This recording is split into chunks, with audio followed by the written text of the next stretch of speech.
3 years ago, Konecranes was one of the first companies with Private LTE network in Hyvinkää campus area, Finland.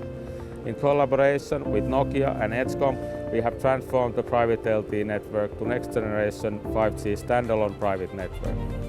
The 5G SA network provides clear path to new technology evolutions, further improving the scalability, latency and bandwidth.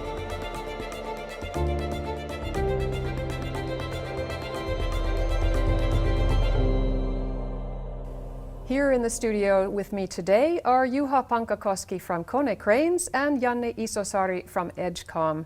Maybe you could elaborate a little bit on what the situation is with your customers today. Well, we started the testing and the development already with the 4G private networks, and of course have continued since then.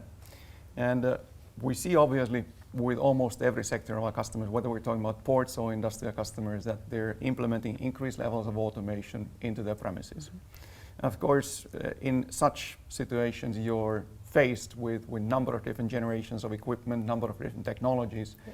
And I think as a promise and as a sort of a potential, the 5G and especially the private version of 5G networks are then proving out to be a vehicle for increased capabilities for both of those sectors.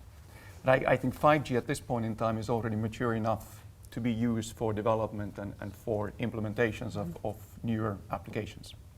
Okay, well maybe both of you could give your thoughts on then the 5G ecosystem readiness. Enterprise customers demand high reliability, high performance and security, and private 5G is the answer to that. This Industry 4.0 will pick up soon when more spectrum will be available, and the ecosystem matures further to support it.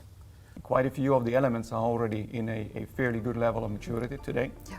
We certainly see that there are still areas where further development will continue in the following releases, but there's nothing preventing real live applications to be built already with the existing technology and available equipment.